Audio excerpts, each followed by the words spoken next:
All right, we're live. Hello, everyone. Hello, hello. Riff Raff check-in. Hello, hello. Hello, hello. All right. Carrie's in the chat. Carrie, she new? She's new here. Hey, everybody. Welcome to Wednesday. 10 years new. We need a clever name like Wednesdays. I don't know. Nothing's flowing. Hello, I'm Chad from Turner's Warehouse. If you're in the chat, let us know who you are and where you're from. We got Amy on the mic. Heyo, heyo, heyo. Amy's moderating along with our band of usual Riff Raff. The Riff Raff gang. I said Riff Raff check-in, and Myra was like, here. Myra, you are Riff Raff, yes? Plus Mike Taylor's in the chat. Mike Taylor, I've heard of him. Michael McEwen, Mr. Bruce Gold, Mullins, excellent. Bruce. Tim Olson, Nice. Weeval. Julian is in the chat. Good stuff, good stuff. Lawrence Aldridge, Marquetta, and Roman are in the chat, I believe. Marquetta and Roman. Good Bill. stuff, everyone. Bill from Missouri. Yeah, any first timers? Let us know if you're a first timer. Or if you're a first timer, let us know how you found us, because I'm always curious how people make it here. Hopefully this will be your first time of many. Hey, Kev. How's everybody doing out there? I know it's Wednesday. It's nice here. It was 100 last Wednesday, and it's 70 today, so we'll take it. Myra says, long-time caller, first-time listener. Who said that? Myra. She got it That's funny. backwards. Long-time listener, first-time Or caller. she got it just right. That was funny. Yeah, you know. We've got Leaping Lemur, Craftworks, Scott, Fish and Doggy. Happy Nice. club meeting. That's right. Yeah. Charles from New Stanley. Jersey, first-timer. Charles, welcome. Awesome, Charles. It's got to be like 3 hours later in New Jersey. He's in the future. Oh, that's awesome. I found a 3-year-old YouTube video, made a comment, and Ched answered in about 10 minutes. I said, I'll see you in an hour. Yeah, I did answer. Don't think that happens a lot, because normally I don't see those, but I literally happened to be sitting there right when it popped up. So don't think negatively if I don't respond, because normally I don't even know that they are there. Plus, it's an old one, but yeah, thanks for coming along. This is where we do most of the lives here on Turner's TV. My other YouTube channel, I haven't done much on it lately, but hopefully we'll get back on there just doing more maker stuff. But these are definitely more fun and like interactive because everyone's chatting live. Jeff is here, first time here, came over from Saturday Morning Cartoons. Nice. Welcome, Jeff. I've missed the last couple Saturday mornings. I was out of town, and then last Saturday we were driving somewhere. But I like catching those in the morning. It's like my wake up because I think they're now 2 hours ahead. So 9 o'clock there is 7 o'clock our time. So it's like perfect. Get up and drink coffee and check them out. So if you haven't done that, that's a good move. Craig from Northern Virginia. Excellent. Also, Mike Taylor says that it's raining, and I can kind of smell it, but I don't hear it. It's raining in Gilbert? In Phoenix. So somewhere in this valley. I hope it rains. That would be real nice. There's like a crisp coolness to the air today. We were kind of nervous when it got to be 100 already because we're like, no, we need summer to wait longer. But we'll see. Jennifer's Crafting Creations all the way from UK is here. Oh, hey. So we got UK represented. I'm pretty sure Kev's from New Zealand, Australia, New Zealand. Nice. If I remember right, I might be totally making that up. New Zealand is tomorrow. So they're really in the future. Futuristic. We got Canada represented because Michael McEwen is here. Yeah, all the way from Canada. Well, thanks for joining us, everyone. We got, I think we got a fun one. And I said last week, if you're like a pen seller, or even if you want to make cool gift pens, this is a good one. And I'll tell you a little bit about like why I say that and what the history is with these. So let's get started. Unless anybody has anything we need to go over beforehand. Amy, any announcements? Yes. So sorry, last month I didn't get to it and I accidentally skipped an entire month of our challenge. So we have a challenge for April, and our challenge for April is wands. So if you want to turn a wand, if you want to carve a wand, if you want to turn a wand and then put some of your carving on the wand, that's our challenge for this month is wands. I'm going to do one of those. I want to turn a wand. You said it in front of everybody that you're going to do it, so now you got to do it. Well, you know what's cool about a wand? If you have a long, like pen blank size, only long, 1 by 1, 3/4 by 3/4, whatever, you can put it between centers and turn a taper and then just jam your taper into your Morse taper and turn it that way. It's really handy. But then I've been playing with the wood burner a little bit for pen stuff, but I'm going to wood burn on it. That'd be cool. That's super awesome, actually, yeah. Maybe I'll turn the wand and then wood burn. Yeah, maybe I'll do that on my channel for something to do on there. But then post it if you're doing these, if you're on Facebook, which if you're not, I totally get it. But if you're on Facebook, post it in the Turner's Warehouse Turning Team page so everyone can see it, because that's kind of cool when everybody posts over there. Yeah, great stuff. Mike Homerlex says there's a bunch of wands laying in my backyard from the last windstorm. Yeah, just a stick. Yeah, who's going to be the first one to post a stick?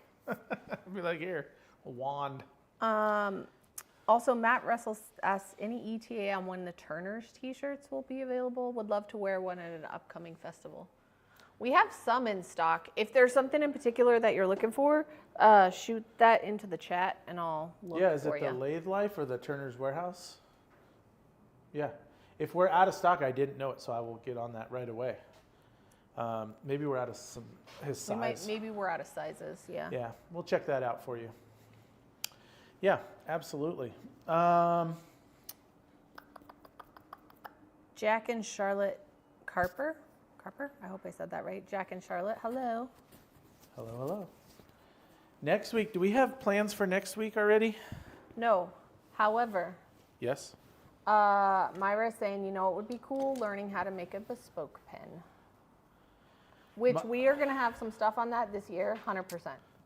Myra, bespoke, I think she's saying because she has a lesson. She did win a lesson.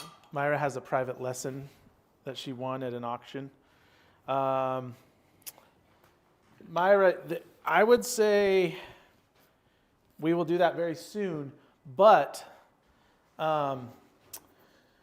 there's some developments coming in that. Plus, here's the best part. They're probably going to air condition our shop here because it's not very big. Wait.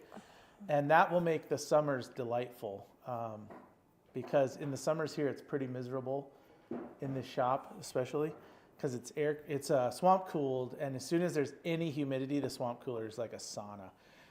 So last year was pretty miserable, but I think they're going to air condition it, so that will make this really nice, and we'll want to work in here all summer because outside will be quite warm. And it'll be great. We'll like keep up with our live streams. Last year we did a lot of like weird stuff inside in the casting room. It wasn't weird, it was fun stuff, but we were like, it's too hot, we can't be out there. Yeah, for those of you that have been around a while, you know, like in the summer we get all weirdly creative trying to do stuff in the air conditioned rooms versus out here because it's so hot. But this year will be totally different, especially with that happening. So yes, we are going to do your lesson, Myra, as well, but we will be doing a lot of bespoke, custom, kitless. Those are all slashed, bespoke / custom / kitless stuff this year because I think it's going to be a lot of fun. So we'll get on to that. Yeah, good stuff.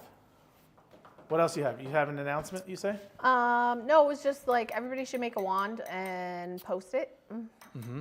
Share it with us. Yeah, I think so.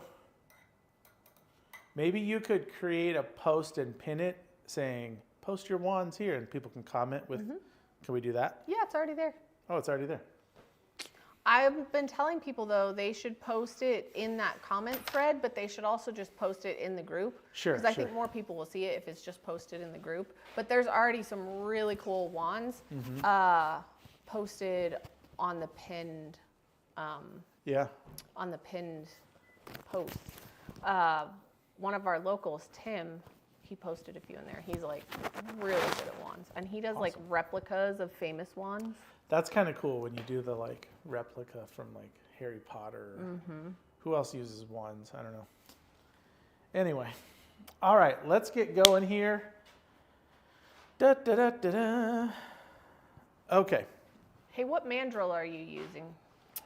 Somebody's asking. What mandrel? This is a... Is it an Axminster? No, it's not an Axminster, but it is from the UK, but now I'm drawing a blank. Is it the one that was in that blue Yeah. set? What was the name of that? Rotor? Rotor? Maybe. Rotor. It's a UK one, although we might look at the Axminster. It's been nice. I've had it a couple years, but the bearings are starting to die in this. They're not wobbling. Like if this starts to move, I'll toss it, but right now it's just getting noisy, but it's still firm. But I will say I'm fine with it because I've used this thing a lot. So it's 2 or 3 years of heavy use. So, I mean, maybe it should last longer. I don't know. But let's talk about today what we're going to do. And we're going to go to the overhead. Charles is in the chat. Charles in charge? Yeah, Charles is in charge. If anybody doesn't know, Charles from CAS Pens, he does some of our resin casting. He's part of the team. All right. Good to have you, Charles. Okay, so today we're going to talk about circuit board pens. And I'll give you this preface.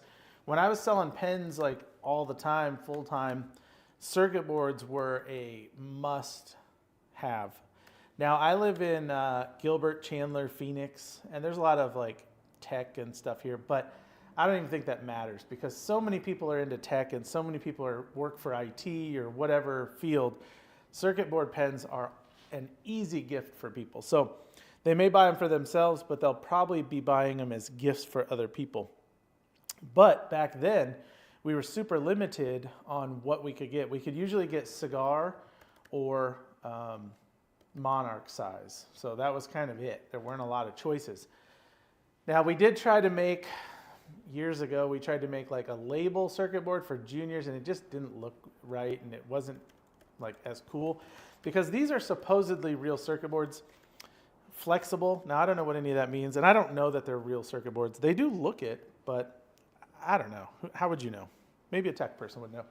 But the point is, now they come in a few other blanks. This cigar is by far my number one choice.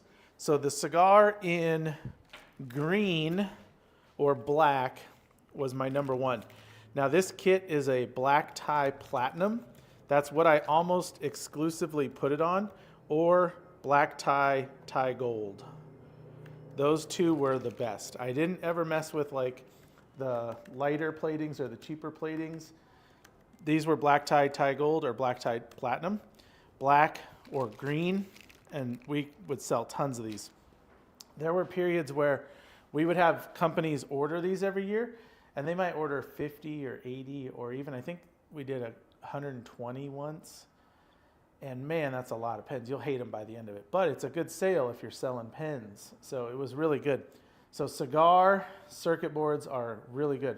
The other thing is the old circuit board blanks were polyester resin and they chipped out real bad.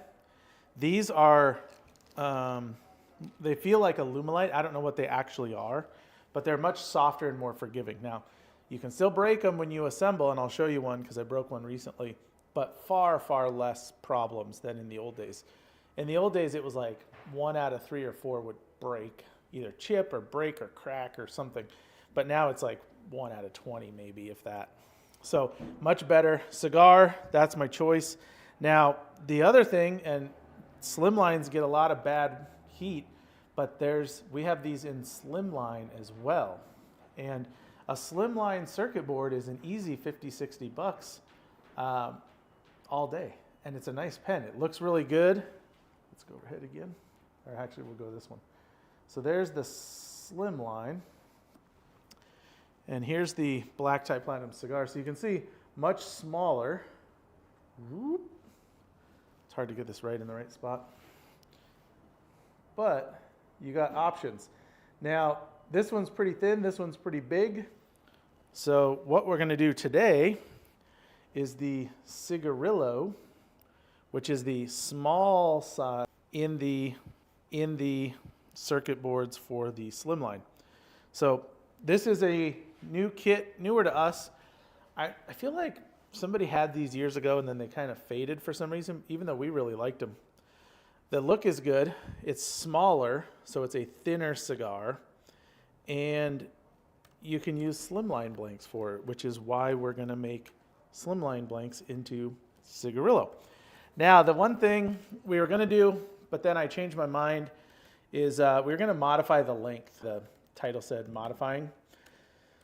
And I generally show them like this because that's the kit comes with a full-size Slimline tube in the Cigarillo. It uses a cross refill. But I like how the cigar has a short top and a longer bottom. And this one is the same. But I think for this pen it works because shortening them looks good, but it's just not a whole lot. It's like 3/16 of an inch. Maybe not even that much. Maybe 1/8 of an inch. And it does look good, but I don't think it's worth it for this. So we're actually gonna not modify them. We're just gonna use them full length and they work just the same. This works just like a Slimline. Let me pull it apart. In the fact that you press the tip in, although it is much bigger because it's a mini cigar. And then you have a transmission with a cross. And you can get a nice Monteverde cross refill, and this is a nice pen. You got a center band that slides, but it does look more like a cigar. And then you've got a cigar style clip and a cigar style finial. And then it all just presses together and twists just like a cigar or a Slimline. So the reason this is a good thing is we've got our full-size cigar, our Cigarillo, and then our Slimline. So we've got 3 sizes in really good pens, and we're gonna make the black with gunmetal today of this so we can fill it in and have black, black, black. But it really gives you size options and price options. The Cigarillo is a relatively inexpensive kit. Can you look and see how much that is? Mm-hmm. I don't remember how much they are, but they're not much. They're a little more than a Slimline, but they're better quality. $4.49. $4.49, and then you got a Slimline blank. I want to say they're like 11 or 12 bucks. So if you get 60 to 80 for this thing, you're doing awesome. And that's what I would be. I'd probably be in the 65 to 85, depending on my show or where I was at. These full-size cigars, I'd probably be at least 100 nowadays. I think back in the day I sold these from 75 to 85, but I'd be every bit of 100 plus on these. They're just too cool, and really good platings make it worth it. So let's do one. I've got 2 blanks, should we have time, but we're gonna do the black one first. Now I've got these blanks squared and ready, but I was gonna show you real quick. Let's go over here. And I'm gonna show you the squaring jig again.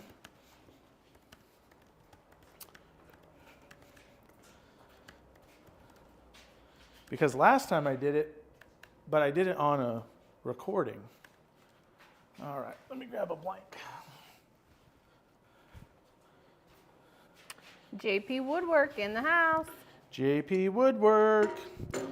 Yeah, JP, if you like turning videos, go check out his channel. He's got a lot of great bowl turning and other project turning videos. So this is our little sanding jig. We call it a sanding jig. You need a punch set for it. You can use any punch set. You can get them at Harbor Freight. We have a couple. We have Harbor Freights. We also have Penn States. But any punch set, you find a punch that fits the tube you're using, in this case a Slimline. And I mean, it fits perfectly.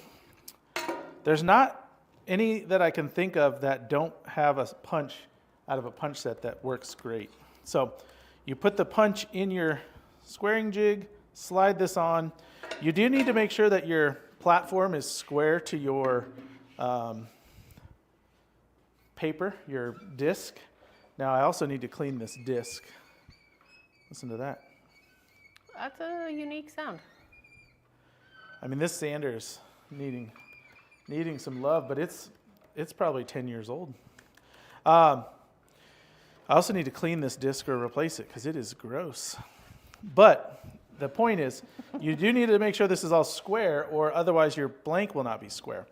Now I like to turn it on and slide this up just carefully, but I always want to look at my blank to see how much material. On this end I have about 1/8 of an inch, on this end I have maybe 1/16. So I got to be careful not to overdo it. And I'll sand it and check often.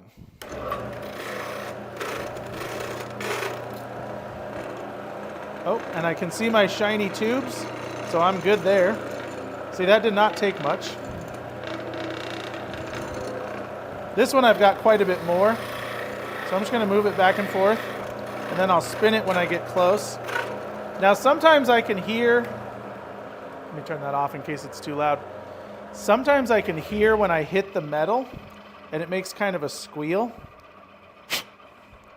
And I think it's easier with bigger tubes. Slimline are so small that it's harder to hear.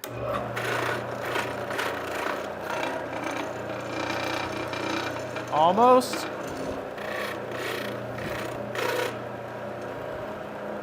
And there we go. So there we go. You can see the shiny, or maybe you can see the shiny part. But that's all we're going for, is shiny tube. And we want to stop right away. Later, Chris. Have a good night. Can you move that camera? Yeah. So you don't want to over sand it because you can shorten your tube very easily. If you ever have a pen that's the ink sticks out too much or not enough, it's either too short or too long. So that's what you want to be careful of not to do. Now the other thing I do with these, and I think this is important with like circuit boards, or let's see where we are. You want to be right here, Amy. It's going to be right between the centers here where my hand is. Amy's adjusting this camera for y'all. Perfect, perfect. Do you want it in more? If they want it in, that's perfect right there. All right, getting this set up for y'all. Oh, I was we saying, got people super chatting it up in here. JP and Richard Elston. geez, people, thank you. You don't have to do that. We appreciate it though. That JP, he's always a nice guy. Also, I lost it. Oh, JP says get a rubber sanding cleaning stick. Yeah, I have one next door. I just didn't bring it over. I wheeled the sander over this morning. But those eraser sticks, we have them in the store as well. They just make your paper like new again. But if you don't have it with you, it doesn't do any good. But anyway, what I was saying is, with these kinds of blanks, because I would consider these fragile, like watch parts or something cast, I always bevel or chamfer the end. And I just use this little big head chamfer tool. I don't know if that's the right word, but hopefully you can see the shavings come off. Maybe not. But it just cleans it, and it creates anywhere you might have a thin piece of metal from the sander or your squaring jig, it'll take that off and clean it up. Now you can also run a piece of sandpaper in and out, or a file in and out. But you want to make sure these are clear, because when you go to assemble, if you have a little lip of metal that rolls, it can create separation, which can push out on your blank, and you can get either separation around the clear, or even worse, you can crack it. No, maybe that's not worse. I think separation's worse, because I just want to smash it when I see that, because it drives me nuts. You put all that work into it, and then it separates, and you're just like, ah. But if that's our biggest problem of the day, we're good. So make sure they're clear inside. You can use a little sandpaper. You can use a Dremel. Whatever works. Just make sure there's nothing in there. We got a couple questions. Questions, yes. So I already answered this one, but just to be clear, we are using Slimline blanks for the Cigarillo kit. Yes. Yes, Slimline. These are Slimline, unmodified. We were going to modify them, but we're not. Unmodified, ready to go. The Cigarillo uses Slimline, which is cool. It does use different bushings, and I'll show you what they look like. They are just a little thicker, essentially, on the ends as well as the middle. The middle especially, but so if you look here, you've got two that are the same and then one bigger. The bigger is the middle. Now you guys may know I don't like to rig everything up like this because I don't like this being this long. So what I'll do is take off the end bushing and the end blank and just do one at a time. Could you do both? Sure, but I just don't do that. I don't like it, so I'm not gonna. But I want to get my mandrel saver up close. I'm going to turn on my lathe, and then I'm going to advance this up till it hits this bushing. And I just want good pressure. I don't want to go crazy. There's a lot in pen making that's different from regular turning, you know. If you had a big bowl on here and you were trying to make sure this thing didn't fly, you'd be cranking this down as hard as you could. Don't do that with pen making. You don't need to, and it'll just crack or shatter something. All right, let's see. We're gonna turn this thing. We've got a couple new people in the chat. Mike and Jeff just received his package today, which is awesome. Mike and Jeff, new. Thanks for coming. Where are you guys from? Well, Jeff is from SoCal. I don't know if he's new, but Mike Funderburr, I might have messed that up, sorry,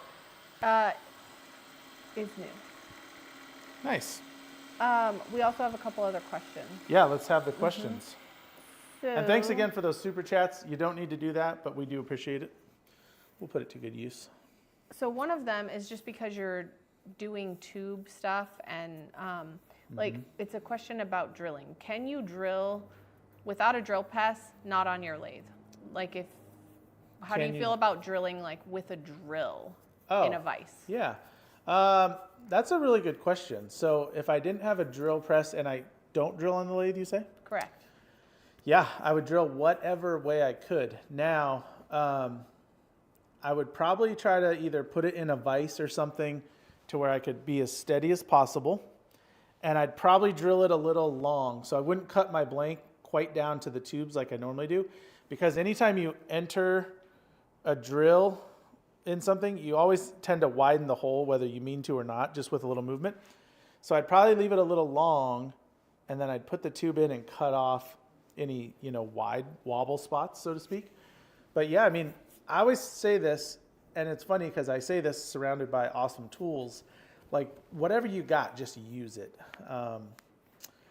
If you don't have a drill press and you can't drill on the lathe, use your drill if you got one. Absolutely. But I think the key is hold your blank somehow securely. Don't try to hold it in your hand or anything, in a vise, or even if you don't have a vise, if you take a piece of wood and put your blank there and screw another piece of wood to hold it down, and then you get on the side and drill it. Just be safe, but as secure as you can. Yeah, absolutely. Do what you got to do. All right. Good awesome. question. That one was for Julian. And then, are we gonna have junior circuit board? No. So junior circuit board, not yet anyway. I keep trying to get them to make it, but they haven't yet. And I don't know why, because it would be so popular. It would look so good. But for years, I've been asking the manufacturers to make them, and they just haven't done it. But so nothing on the horizon, but if it changes, obviously we'll let you guys know, because that would be a great one.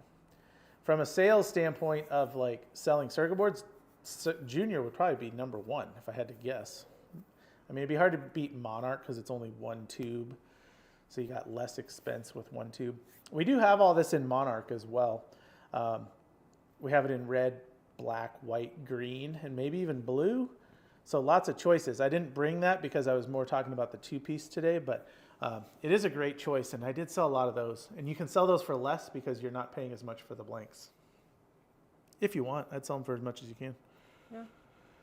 Good question, people. Good questions. All right, so let's get this going. And we sell that big deburring, right? Yes. The deburring, yeah. We do. We have this in a couple of things. Let me show you this because that's a good question. These are deburring tools. They both kind of work the same way. And this is one of those things. So I try not to like say on here like, oh, you should get one of these. But for the price of these, you should get one of these because I use this constantly. This blue one is almost always in my pocket because whenever I'm working on pen stuff, I'll just pull it out and deburr it, or if I want to make sure a tube is clear. But there are two types, this big headed one and this blade type, and I'll show you the difference. The blade, they both spin freely. The blade kind of walks around, right? Like, so you go around the hole, and you'll see the curly cues of metal come out. Whereas this one, you just kind of stick it in the hole and spin it. So this one is kind of a no-brainer, whereas the blade type, you want to be a little more careful on your travel and watch what you're doing. This one, I just am like, done. But this thing, I got this a couple years ago, and we started selling them right away because I was like, people need these.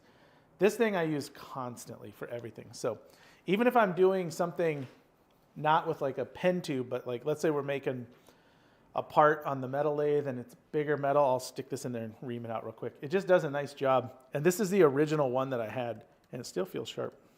You're just not doing a lot with it, so it doesn't wear out. These come with extra blades, so you can change these out. Good question. Right on. Carrie's adding them to the front page because Carrie's amazing. Carrie's add them to the front page. But there again, do you need that? No, you could find other ways. For years, how I did it is I would take an X-Acto knife and just do the same motion around it, and that worked fine.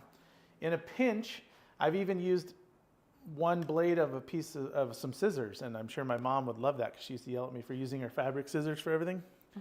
But I just stick a scissor blade in there and ream it out. Not the best way to do it, and I don't recommend it, but it worked in a pinch.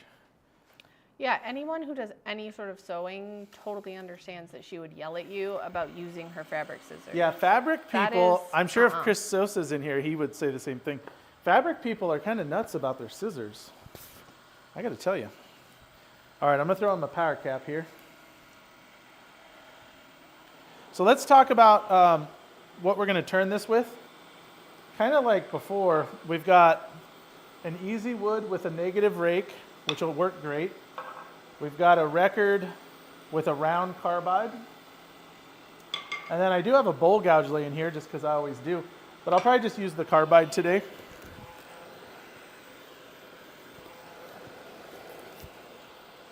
All right, let's see here. So I just want to come up. I got this lathe going as fast as it'll go, 3,900. Do you guys like this shot better for seeing stuff?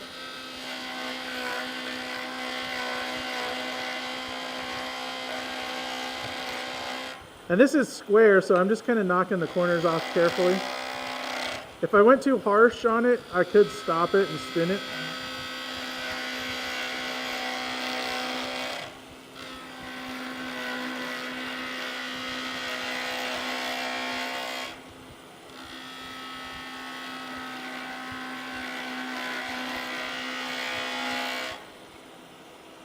And if you see, all these little curlies are just barely a curly because we're only cutting a little tiny bit right now, the square part.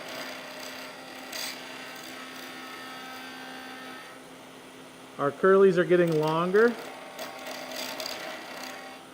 meaning we're going around more of the blank.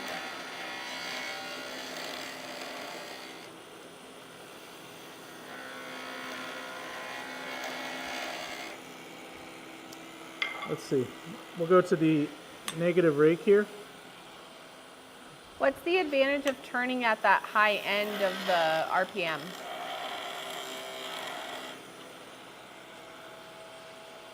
The question was, what's the advantage? Yeah. Well, I don't know how to put that into words. So, what's the advantage of turning the high speed? So, it's generally going to be smoother. Now, there's some cases where you can't turn at a high speed for safety or material or whatever, but with pens especially and resin, they like high speed. I don't know how many times people have come in the store and they're just struggling with resin. They're chipping them or breaking them or whatever. And I'll say, how fast are you turning? And they go, 1,000 or whatever. And I'm like, turn it up all the way. And they come in the next day and they're like, wow, it made all the difference in the world. It's so smooth. And I always just say it's like driving down a bumpy dirt road, nice and slow, or cruising on the freeway. When it's fast, you're cutting more and faster and smoother because you're not having time to move in and out on those bumps. It's just whizzing by. So here, let's do this. Let's go back to this. And I'll slow it down, and we'll see if we can see a difference. What do you think of that? People are talking about in the chat it helps with catching. Yeah, it helps with catches. So I'm going to slow this down to 1,200, if I can. And this is crazy for me. It feels weird. So see how slow I have to go too? And I'm just not getting any ribbons coming off. Might be a tad low with this tool.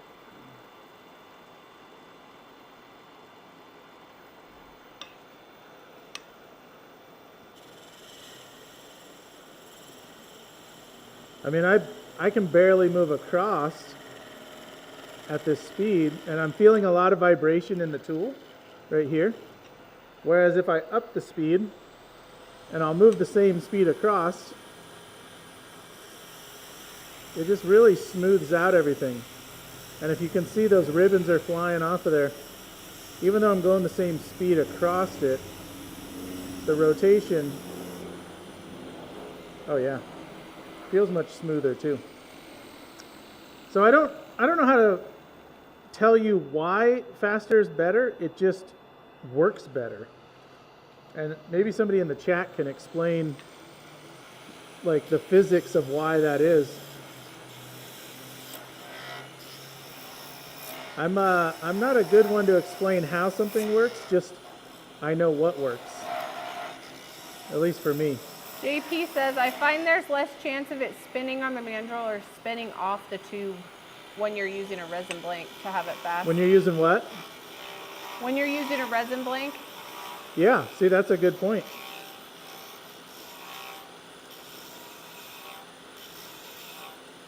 I mean, look at that thing, it just sails across, cutting nicely.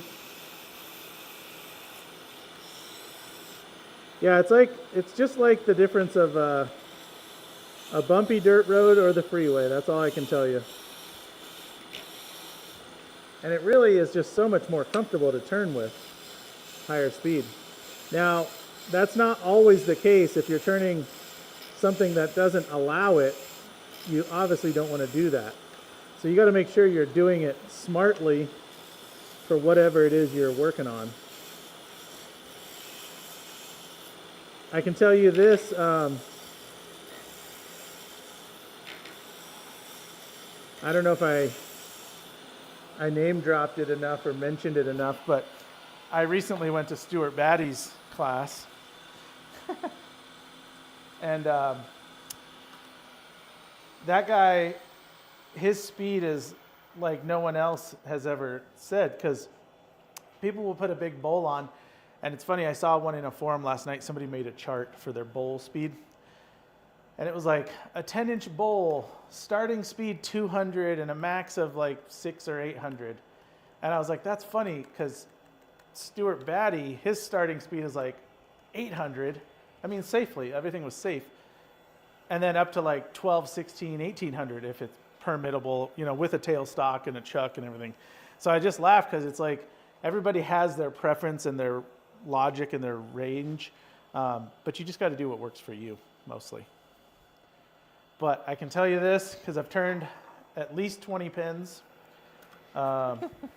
Speed is good in pen turning. All right, this is pretty good shape. I got a little hump here in the middle, which I'm going to take down, because a hump on these blanks means there's a lot of clear And it could kind of distort the look of it having too much clear, which is not something you would ever think would be a problem. All right, that looks pretty good. We're gonna clean that up with the sandpaper. And I'm gonna just slide this off and slide the other one on exactly the same, because the end bushings are the same, the middle is the middle, so I just basically need to recreate it exactly the same.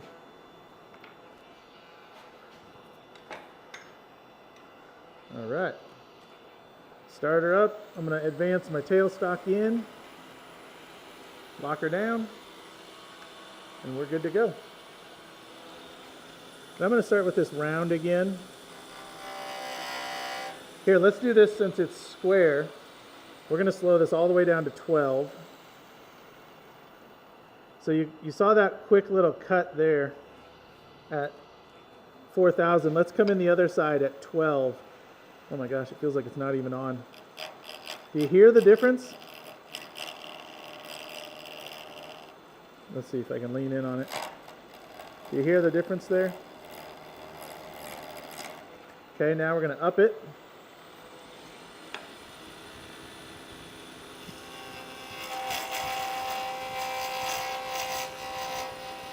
I mean, crazy, right?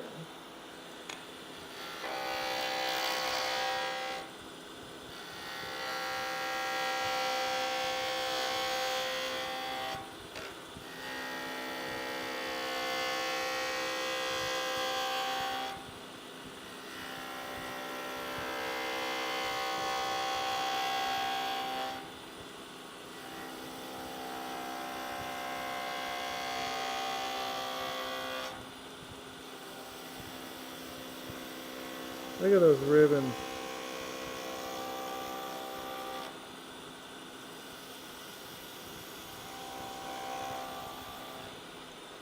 It's weird, I have a skylight right over the lathe, and it keeps getting light and dark out, like there's clouds going over, which is not something I normally deal with here. Chad, you're turning the top and the bottom separately. I like to turn both together. Is that just for the live, or is there a reason you're doing it that way? No, so I always do one piece at a time. I just feel like having a shorter distance here creates any less chance for any vibration or add around situation.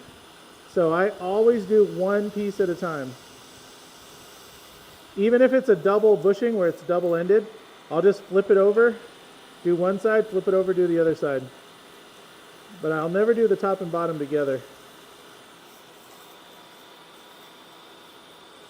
I feel like this being this short, I mean, this is a rock solid distance. There's no way I can get vibration or add around. But if I double it, I got double the chance. And that's just me, that's my thing. So if you want to do them all at once, you're more than welcome to. It'll probably be fine.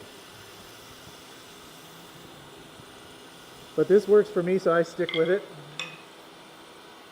And even not turning pens every day like I used to, it's still my preferred method.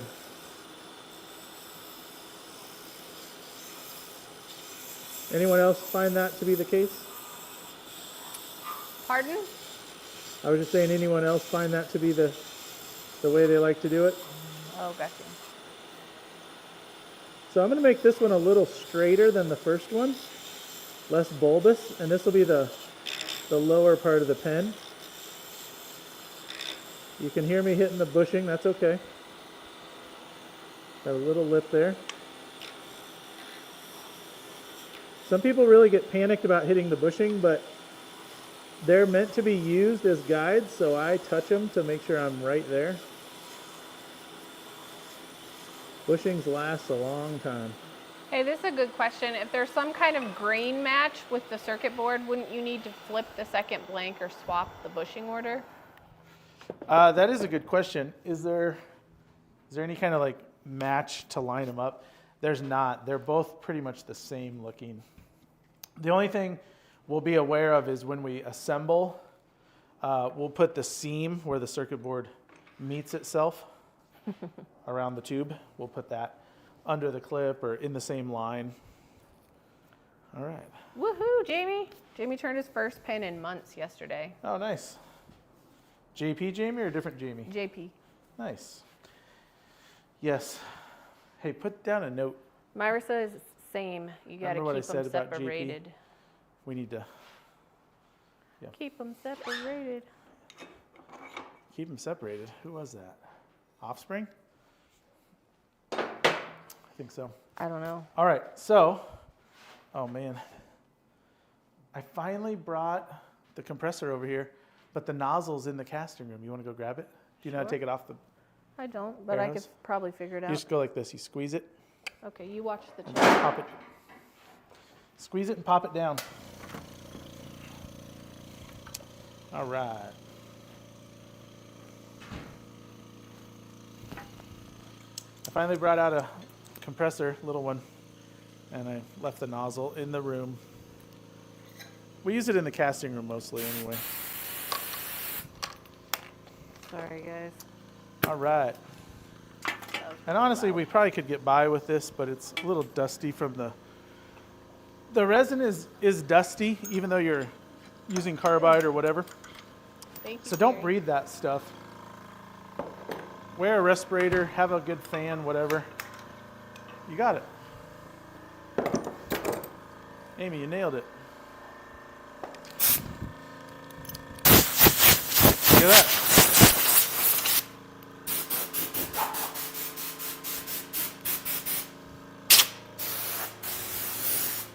Whoa. Made my screen flash. Okay. So I'm going to put these between centers. Last week we used finishing bushings. But this week we're going to go ahead and put them between centers. And let me show you one more tip.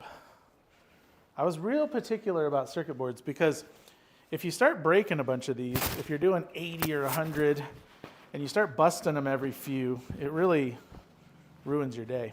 So whenever I put a circuit board or watch part on, if I'm between center, I will put it up like this where it's loose, and then I'll slowly crank up the live center just to where it, there we go, is tight.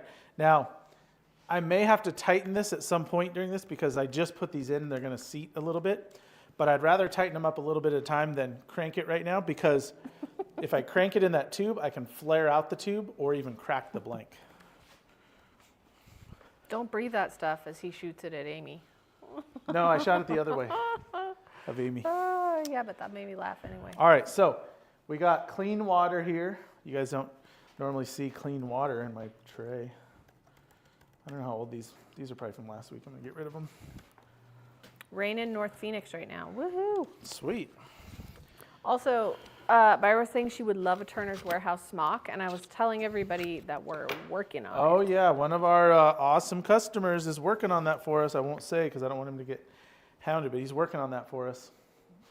Okay, so we're gonna start here with 600. Whoops. We'll make this quick today. Okay, see how this is not spinning, my live center? Means it's not tight, plus it's squealing. So I just gotta barely touch it, and we're good.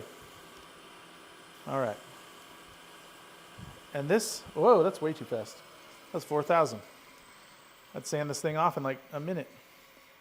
What a difference going from 4,000 to 1,200.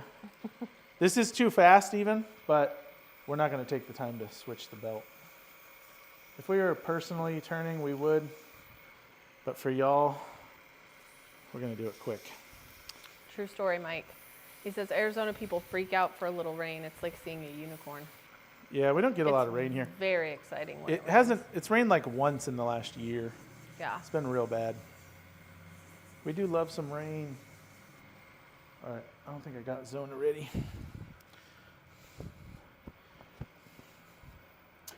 If y'all are new to the channel, or if you've been watching but not paying attention, which I doubt it, we use a lot of Zona here. Zona is a polishing paper.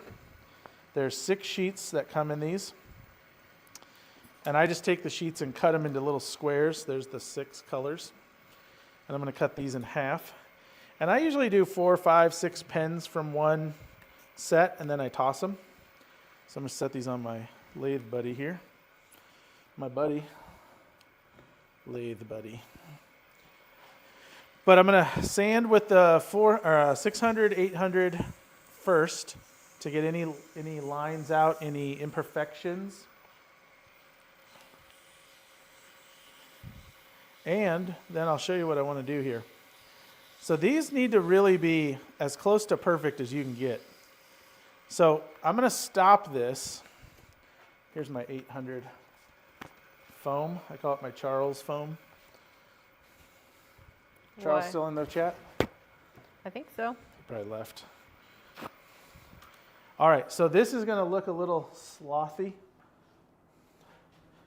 And what I want to do is dry this off. And it should look hazy because I just basically put a matte finish on it.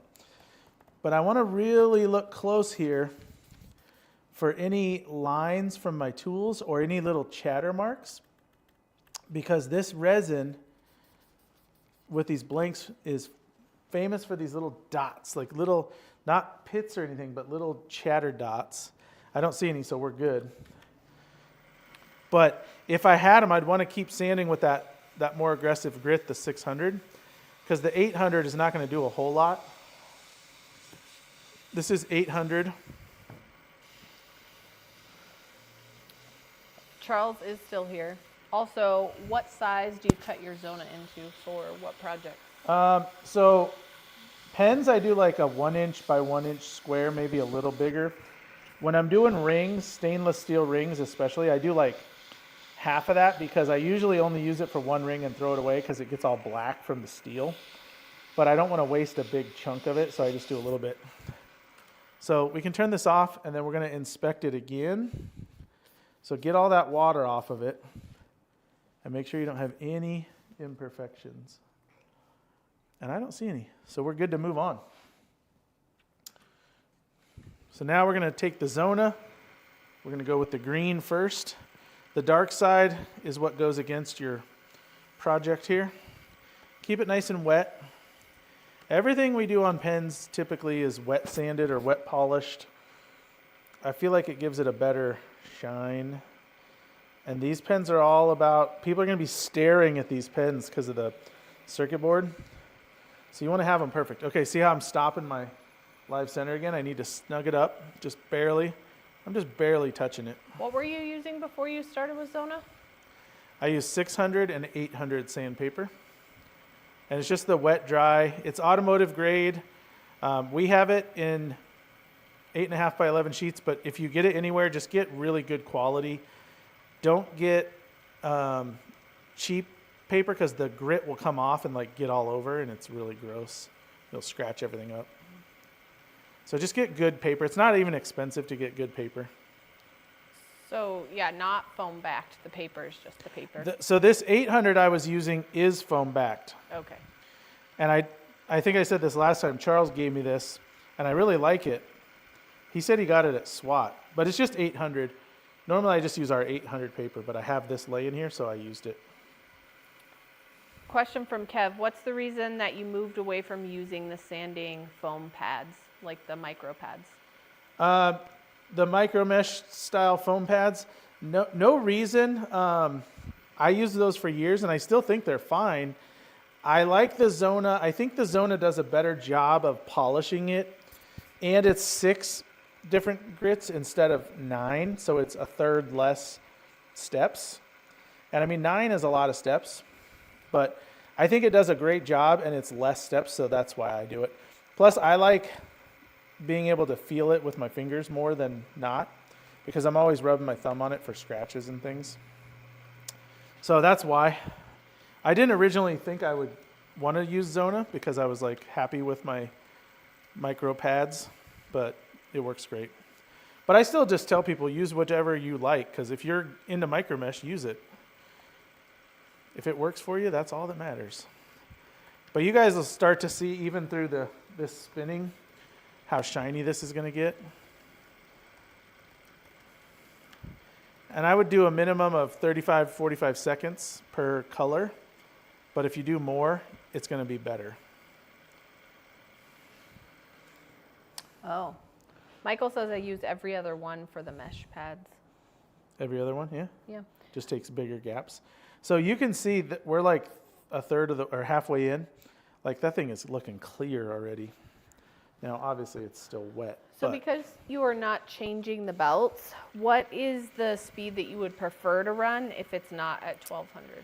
I think 900 is probably my preferred. 7 to 900 is the range I would recommend. I like it a little faster. You just have to be aware, you just can't sit on a spot when it's going faster, because you'll get scratches. So you got to keep it moving a little more with sandpaper, not as much with polished paper. But you'll get radials real bad if you sit on it going fast. Because you got to remember, sanding is just a series of scratches and removals. So if you're sitting there with a paper that is putting scratches in it and you're not moving it, you're just going to be scratching over and over again. And the faster it's turning, you're putting insane numbers of scratches into it. Oh man, this is looking good. I think you can all see that thing starting to shine. So I'm on my last one, the white, and I'm just restacking them behind each other so that I can use them for the next one. But these pens, I mean, if you're going to sell pens online or in person, if you take good pictures of these, they are killer, and in person they're even better. But you got to make sure your finish is top notch. Too many people make pens and then they rush the finish and it's not clear and clean. I had somebody the other day in the store and he was telling me about his blanks and how they weren't good blanks because they were hazy. And the first one I looked at, I could see all the scratches in it. And I'm like, that's not the blank, that's the finish. Like, you got to do better. All right, so there's our 22,000 grit. Now, if you want to at this point, you could certainly put some plastic polish of some sort on there. You really don't need to. I got a micro cloth here. This came with the new chuck. Nice. What are you holding? A scrap of wood. So this, I mean, it's ready to go. We can shine it up, or we can put plastic polish if we need to. Sorry, it's hard to get that in the right spot. Sometimes the plastic polish will give it a little bit of a wet look longer. I don't know if it's like a moisturizer for plastic or what. This is Plastex, same stuff you use on your car. We also have Ring Bling, which works great. Or you can use anything made for resin turning. So we want to go slow. Now I'm going to put it on this paper towel, but I don't want to touch the paper towel anywhere that doesn't have the polish on it, because I would probably scratch it up. I'm going to tighten that up a little. And I'll just go back and forth. And I'll speed it up slightly, but I'm only putting pressure where that dot was. And then I do like to come in on the ends just to clean off the polish. I'm not really polishing it, I'm just getting from inside the crack there. Look at that. That's from the edges of the metal. So I don't want to touch that again. So there we go. And it is surprising if you do this. That's not bad. Sometimes it'll just be black circles where you had that little bit. All right. What do you guys think? Can you tell the difference between the polished one and the freshly turned one? Look, now we need light in here. There, maybe that'll be better. Right or left is turned? Amy, there's your thumbnail. Screenshot. Did you hold still? I did. I'm really good at holding still. All right, so we're gonna spin that. Looks like we're snug enough. All right, we're gonna burn through this. Oh, we're not snug enough. There we go. What? You're like, I'm really good at holding still, and it caught up with my video, and I'm like, you kind of held still. Oh, you want to use the right side of the paper. I was staring at Amy talking, and I was using the wrong side of the sandpaper. It did not work near as good. I'm like, why is this paper not working? Nah.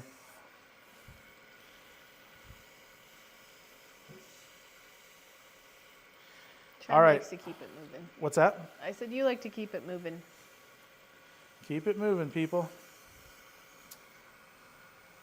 Okay, anybody have any thoughts on these circuit board pens? Any agreements, disagreements, grievances, airing of the grievances? These are great pens for sellers. And I'll tell you what else. If you can find companies that are into these, you'll get repeat business, because I used to get this one company in Canada every year would order 80 of them. And it was pretty nice. It was a nice thing to have around the holidays. So go talk to people if you're selling pens and say, hey, get your employees something cool, not some crap off Amazon. Unless you're Amazon, then don't call them crap if you're selling to Amazon.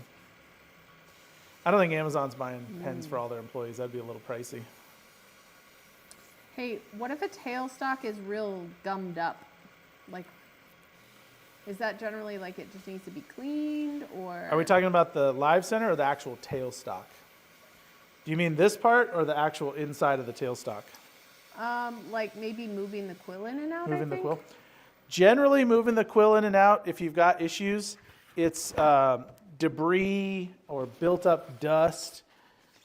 Every manufacturer should have a video or some schematic to show you how to take it apart. They're super easy. Generally, this part is a screw into the quill, and it screws in and out, and that's what moves the quill. And you can back it out. Sometimes there's set screws and little retaining clips so that they don't just come out if you overdo it. So look for that. But you want to service your tailstock regularly. And I would say regularly, for the average person, so I was just checking for scratches there. Regularly to the average person is probably once or twice a year. If you're turning a lot, more than that, of course. But if you're only turning, 1 day a week or on the weekend or whatever, once or twice a year, unless you're doing a lot. But you want to take it apart. You want to lube it with a lube that doesn't attract dust or collect dust and build up gunk, because that's probably what happens the most. People put oil all over it, and then the dust sticks to it, and it just becomes this gunk mess, and it gets sludgy and it won't turn. Every time I clean my tailstock or service the bed, I'm like, oh, it's new again. Why didn't I do it sooner? But you need to do that fairly often, because this is, don't do it while you're turning. This is super important that this moves nicely. And if you're drilling or putting big stuff on here and really cranking this, you need to service it, because it's going to be working a lot and it's going to be moving a lot. All right. Good questions.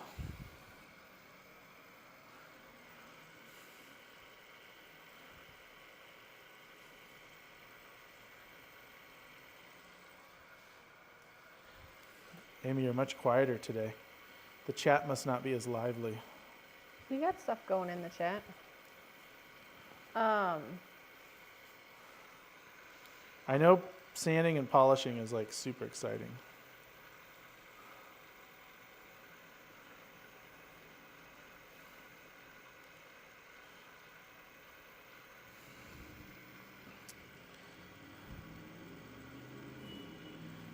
We'll talk about shows again. So when I sold at shows, I always did collections, and I would have all my circuit boards together, and I would go to the thrift store, and I'd buy something that I knew had a circuit board in it and break it open and put the circuit board. There's something cheap, I think remotes were what I used a lot. Break it open, put the circuit board there, And people would walk up and be like, what is this here for? And you're like, oh, it's a circuit board, like these pins. And that totally is a good way to get people interested in what you're doing. And just having that thing laying there next to them gets people to say, why do you have that there? They don't get it. So it's a good explanation. I would do that with cholla pens. I'd have a piece of cactus laying there. Rattlesnakes, we always had a little rattlesnake sitting there. It was pretty cool. Not a live one. Although people thought it was alive. Remember that snake? Mm-hmm. Yeah. What now? If you do a lot of drilling, is it worth getting a drill press, or is it like better to stick to the lathe for drilling if you can? If you're doing a lot of drilling, is it worth getting a drill press? Are we talking about drilling for like this stuff? Mm-hmm.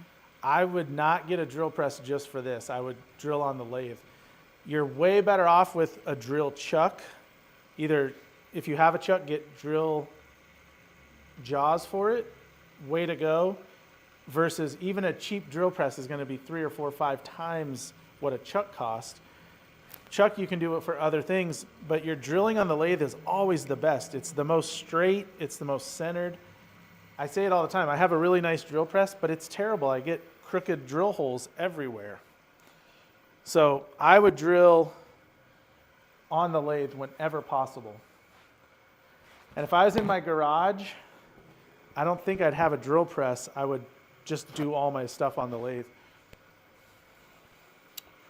Anyone think differently? Get this on here. These are good looking blanks.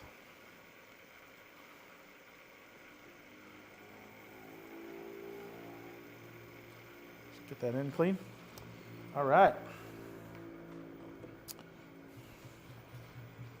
Do we have any sellers out there? Any pen sellers? Anybody making pens for shows or website? I figured we had a few. I feel like we have quite a few, maybe. Yeah. All right. Yeah, look at that thing. I mean, it just shines, doesn't it? See, and this black looks good with gunmetal or gold because there's so much gold in the circuit board here.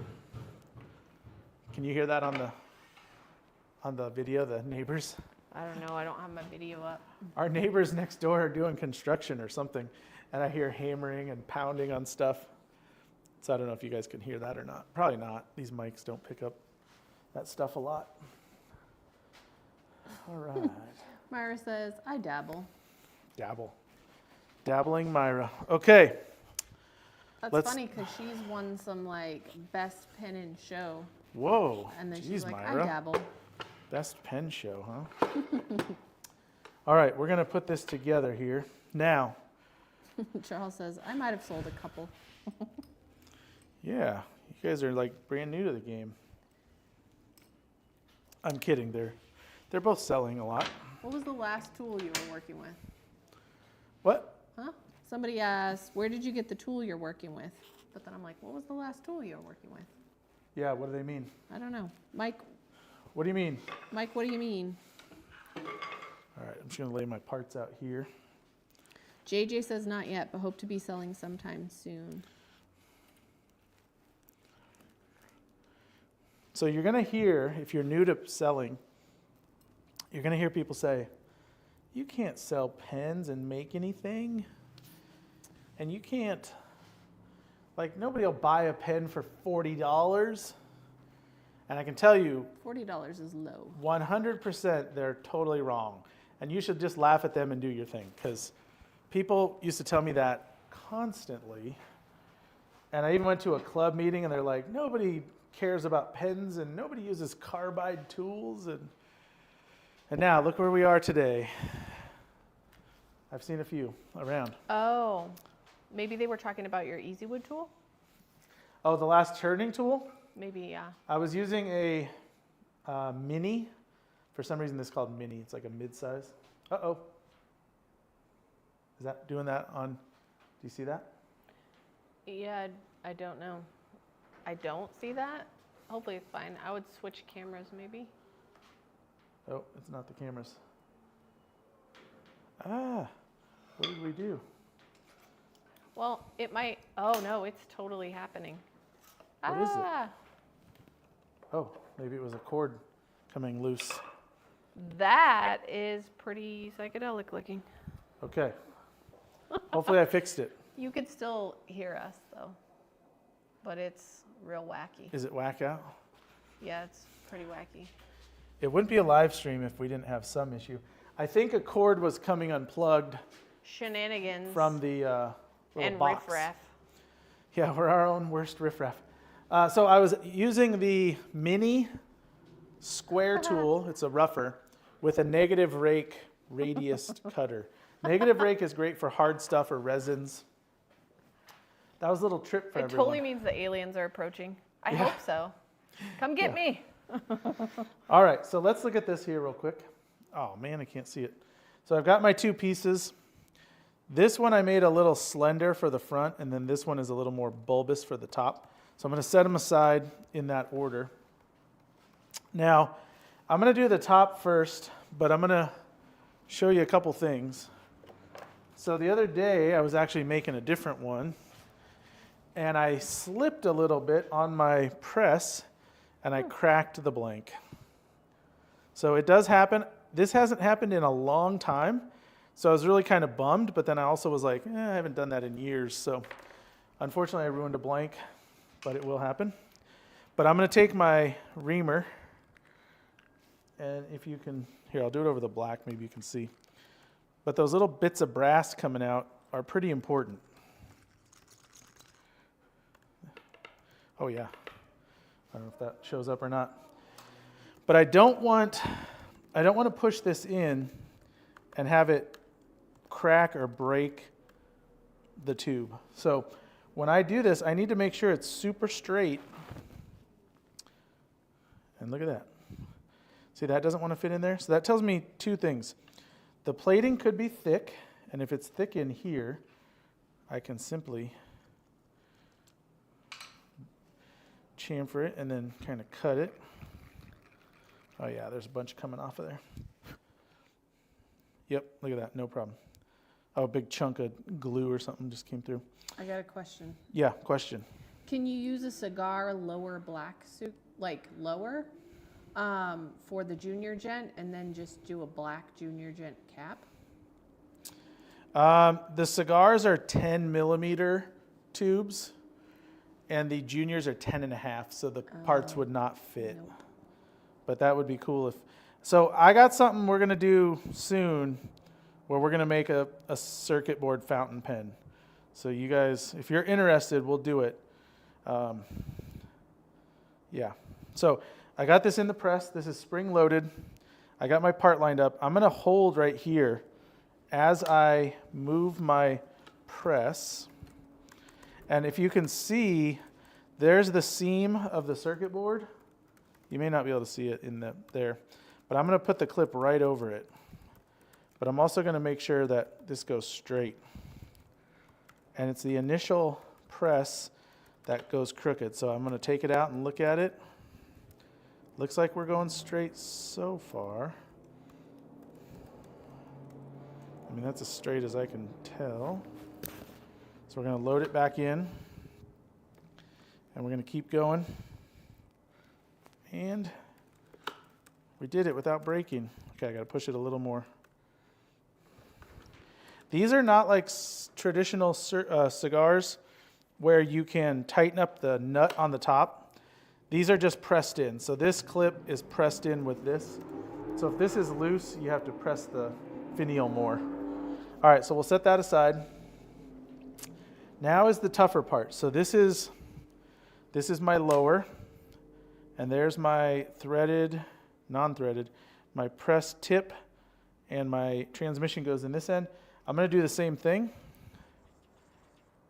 because I do not want to bust this after doing all that. So if there was any debris in there or crust, that would knock it out. Now I like to do the top first. Oh, and that went in nicely, so that gives me hope that this will go straight. Now, something to note is, Amy, can you move that camera down to here for me? Mm-hmm. So I'm going to have Amy move the camera down. because I want to show you guys my alignment here. And the reason is this press has a hole in the plunger. That one, yeah. Tell me when you're ready.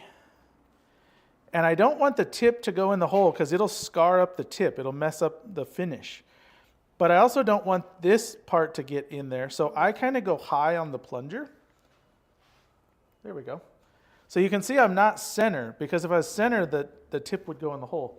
So by doing that, it's fine. I just have to be really careful of my alignment. So I'm going to get it to this stopper, which you can't really see right there. I'm going to get it to that stopper, and then I'm going to hold this and just gently push. Ooh, and it felt like it moved on me, so I'm going to check it. But it looks pretty good. I can kind of kink it if it's messed up. All right, looks good. So we're going to do the same thing. It's a little high on the plunger, but that's on purpose. And there we go. All right, so there is the front section.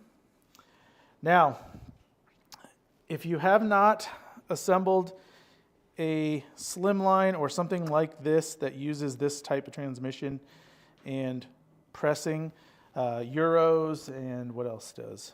Streamlines, all great kits, but they all use this. I like to put my ink refill in and twist.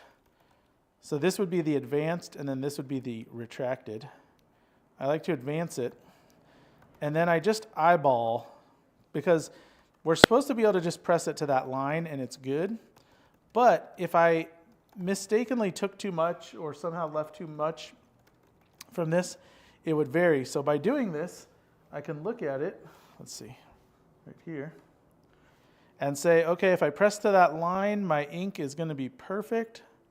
So at least I know that this is good. If I did that and it was way back here or way up here, I could make an adjustment now.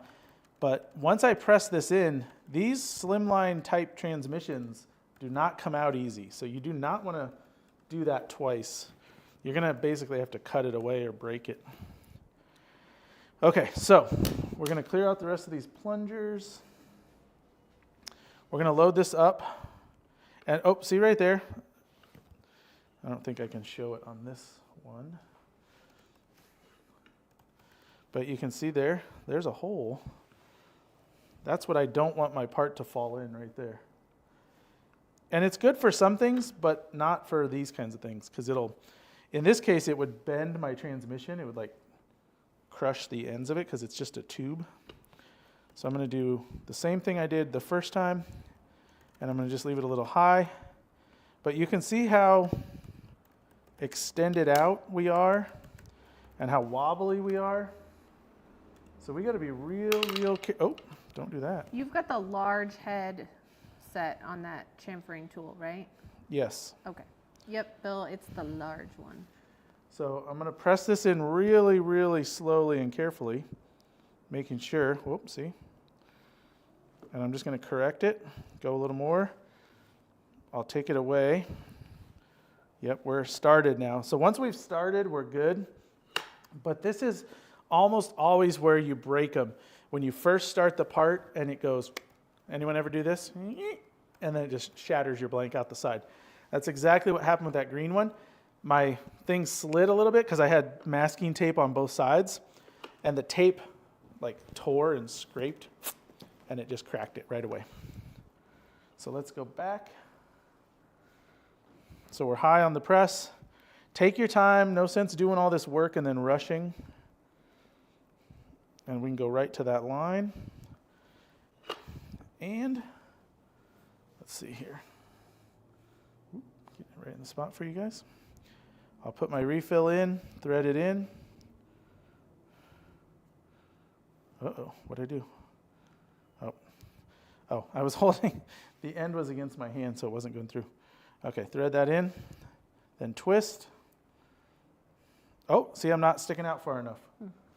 So I need to press it a little more. But a little more is always better than too much.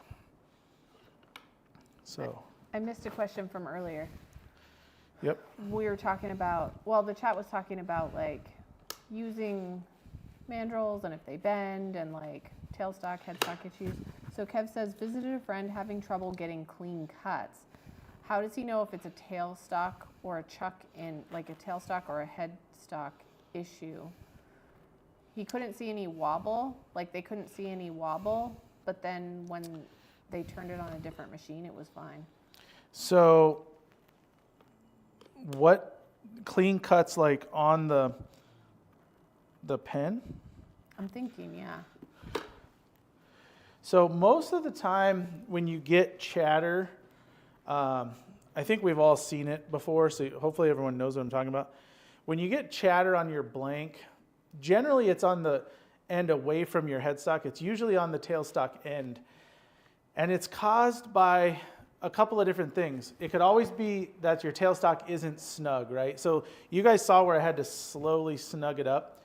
If I had left it, even though it would be a micro amount, my blank would be moving, right? And I'll exaggerate.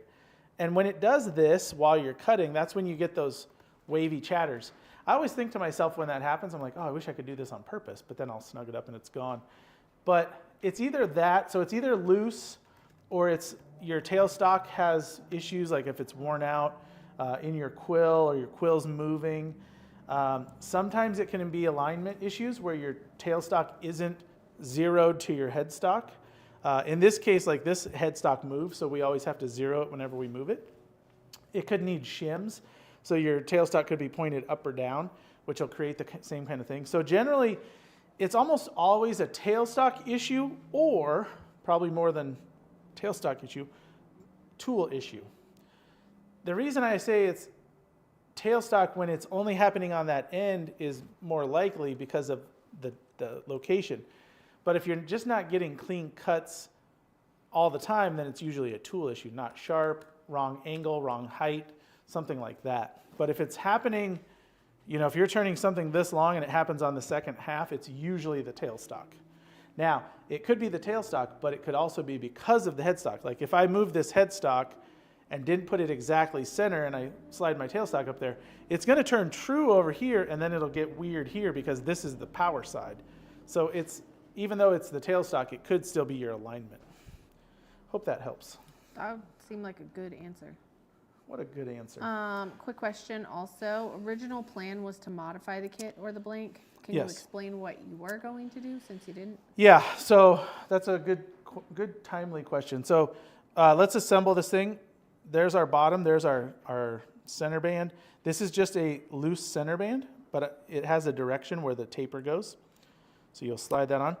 Originally what I was going to do was shorten this blank. So rather than have two equal length blanks, I was going to shorten this one about 3/16. And that would give it more of the traditional cigar look. But I've kind of shied away from that because what I was thinking is most people probably don't care.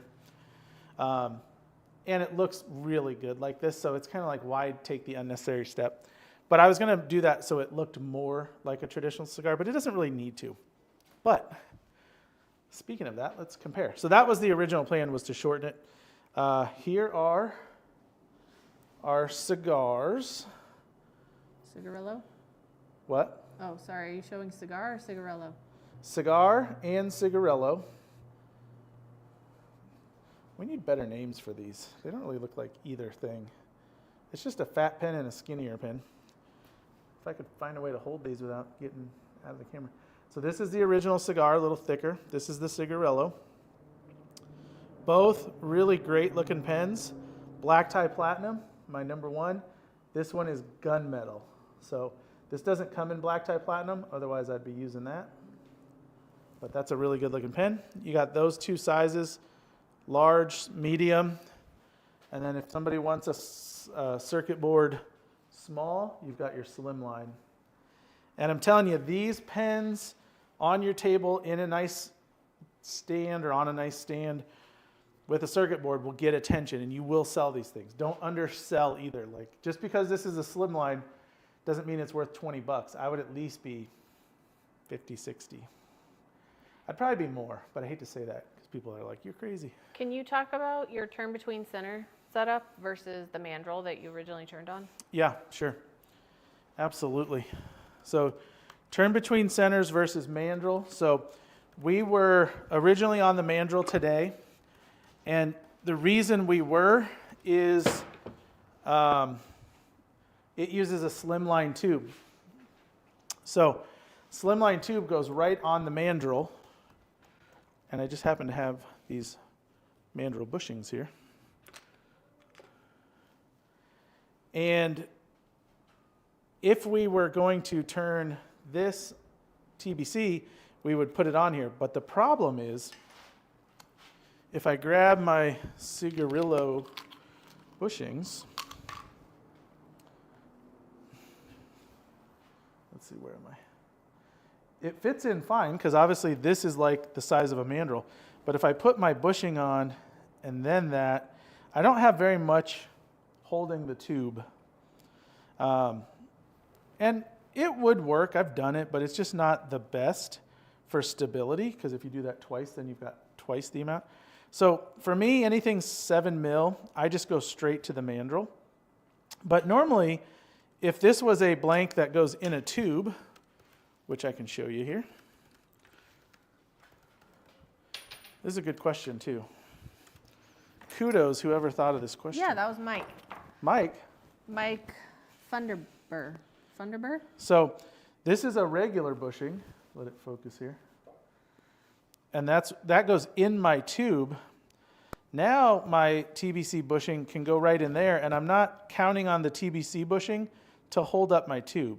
I've got the full bushing here, and then I can do that on both sides, and it's good. Anytime it's 7 mil, this has to do the supporting, not this bushing. So I don't like to do that. So 7 mil, I'll almost always go to my mandrel. Now this is made with a 60-degree cone, so it goes right on the end, and then it's also the same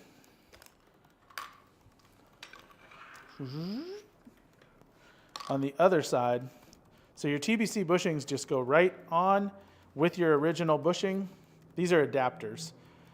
With your original bushing and go on. If you have TBC bushings that are made for a kit, which we do have quite a few of those in stock, that would be a 60 degree and that would go right on there. This is a traditional bushing with an adapter here.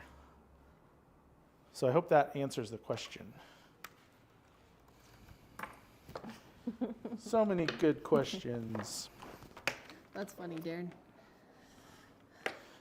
I'll take that interest. I'll take what? Darren came in late and he said, "Sorry, I'm super late. I ran out of shenanigans." And so I told him, "It's fine. You can borrow some of our shenanigans." Plenty of shenanigans. So I hope that is valuable to you makers of pens for sale or gifts. If you are giving pens as gifts, these are awesome gifts for IT people, tech people. I mean, even non-tech people love them because they're just cool looking.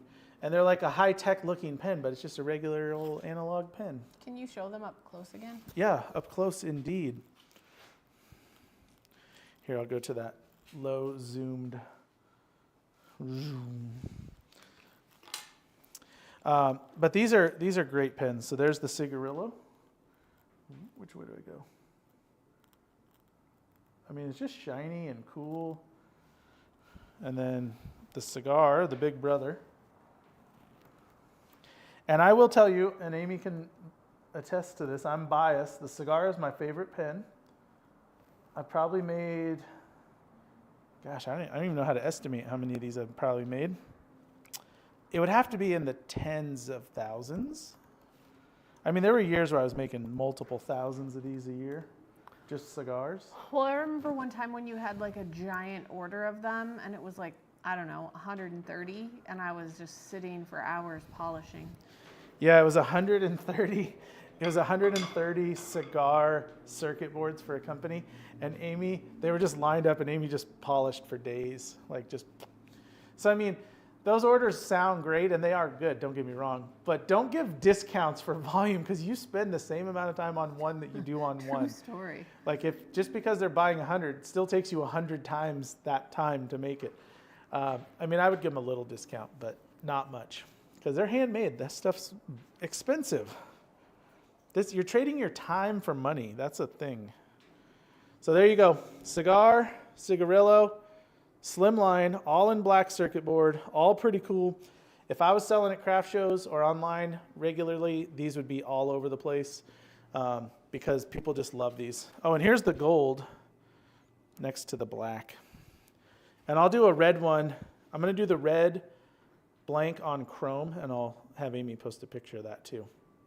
I'll post these in the Turner's page. Killer. What's up? Marquetta was also saying gaming, Star Wars fans, etc. Because Yeah. they do, especially the black one, really does give like It's Star just Wars fun. vibes. Yeah, it's just a fun one too. And it's a really nice, like it's. I always say when you're doing pens to try to make money, whether it's a side gig or a full-time thing, you've got to have like some higher end pens that are a little easier, because a lot of times your higher end stuff takes you way a lot of time. So if you're spending 5 hours to make a $100 pen, you need a couple $100 pens that don't take 5 hours. And a circuit board, cigar circuit board, or junior, or Cigarillo, if you want to say junior, or Slimline, that's a higher dollar pen for a low amount of time, because you can turn and polish probably 4 of those an hour. So that's a good thing. So keep that in mind. You always have to have that balance of time versus return. And I'm all for making a pen that takes a week to make, but it's got to return a bunch. And in the meantime, I got to have a lot of pens that return good amounts for less time. So hopefully that makes sense. I did a whole video on selling pens too. We sold a lot of pens over the years. For 4 years, 3 years, my full-time job was making and selling pens, which is crazy because everyone was like, that won't work. You can't do that. And it worked. Real well. It worked real well. You'd still be doing it, but then Turner's Warehouse also worked. Yeah, really well. Turner's Warehouse grew so fast that I kind of stopped doing that because I just didn't have time to leave and go do shows, which I'm totally grateful for because this is a blast. But if I didn't have this, I'd still be doing shows and selling pens, running a website. So do it, people. Have fun. And the circuit board ones, they are, I'm looking it up right now, but they're in Slim and Monarch and Slim, Monarch, Bolt? Cigar. Cigar. And Slims can be used for Slim or Cigarillo. Or you can do Streamline. It's a thicker style Slim. I actually really like the Streamline. I like the way the clip is. It's got a really nice clip, and it's got a bigger band, center band. So I'd probably do a bunch in Streamline, Cigarillo, and Slim, and then just have them priced accordingly. Yep. All right. Any other questions, comments before we go? You got a good job from Richard Elston. Thanks, Richard. Hope you're doing well. He's been making bolt actions for vets. Yeah, Richard is awesome. He does so much for the vets. Thanks for doing that, Richard. Well, thanks everybody for coming out. If you have anything, holler at us. Be sure and go to the Turner's team page if you're on Facebook. If you're not on Facebook, just comment here. Give us a thumbs up and a like, because you know that helps with the algorithms. And this is all about algorithms these days. And I don't even know what an algorithm is, but I know it's important because everyone always talks about it. Jake always says, give me a thumbs up for the algorithm. He must know something. But it does help. If our stuff gets out to more people, hopefully that means our store will do better. And obviously that's awesome for us and hopefully awesome for you guys, because we'll bring more cool stuff and we'll keep doing this stuff because it's fun. We got an amazing live riffraff. Yes.